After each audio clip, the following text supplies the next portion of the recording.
Gulf രാജ്യങ്ങളിൽ നിന്ന് കേരളത്തിലേക്കുള്ള air India express വിമാന സർവീസുകൾ പുറപ്പെടുന്നതിന് തൊട്ടുമുൻപേ റദ്ദാക്കുകയും പകരം സംവിധാനം ഒരുക്കാതിരിക്കുകയും ചെയ്യുന്നത് ഇപ്പോൾ പതിവ് സംഭവമാണ്.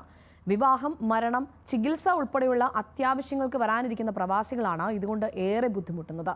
ഇക്കാര്യത്തിൽ പ്രതിഷേധത്തിനൊരുങ്ങുകയാണ് പ്രവാസി സംഘടനകൾ. കഴിഞ്ഞ ഒരാഴ്ചക്കിടെ യുഎഇയിൽ നിന്ന് കേരളത്തിലെ വിവിധ വിമാനത്താവളങ്ങളിലേക്കുള്ള 30 വിമാന സർവീസുകളും മസ്കറ്റിൽ നിന്നുള്ള 6 വിമാന സർവീസുകളുമാണ് റദ്ദാക്കിയത്. തിരക്കേറിയ അവധിക്കാല സമയത്ത് കൂടുതൽ തുക വിമാന ടിക്കറ്റിന് നൽകുന്നവരോടാണ് ഈ ക്രൂരത. ഒരു മുന്നറിയിപ്പുമില്ലാതെ നമ്മൾ ഫാമിലിയുമായിട്ട് അതുപോലെ തന്നെ ലഗേജൊക്കെ ആയിട്ട് എയർപോർട്ടിൽ എത്തിക്കഴിഞ്ഞാൽ പെട്ടെന്ന് തന്നെ ഫ്ലൈറ്റ് റദ്ദാക്കിയിരിക്കുന്നു. ഒരു കാരണമില്ല, ഓപ്പറേഷൻ റീസൺസ് എന്നാണ് അവർ പറയുക.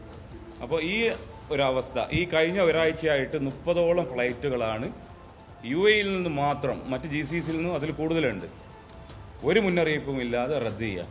വിദേശത്ത് മരിച്ചവരുടെ മൃതദേഹം നിരവധി നിയമ കടമ്പകൾ കടന്നാണ് വിമാനത്താവളത്തിലെത്തുക. പലപ്പോഴും എയർപോർട്ടിൽ എത്തിയ ശേഷമാണ് വിമാനം റദ്ദാക്കിയ വിവരം അറിയുന്നത്. ആ സമയത്ത് മൃതദേഹം തിരിച്ചു കൊണ്ടുപോകാനാകില്ല. പലരുടെയും മൃതശരീരം ഇതുമൂലം വിമാനത്താവളത്തിൽ കുടുങ്ങിക്കിടക്കും. ഒരു വിമാനം റദ്ദാക്കിയാൽ പകരം മാർഗം കണ്ടെത്തുന്നതിനുള്ള മാനുഷിക പരിഗണന പോലും എയർ ഇന്ത്യ എക്സ്പ്രസ് കാണിക്കുന്നില്ലെന്നും ആരോപണമുണ്ട്.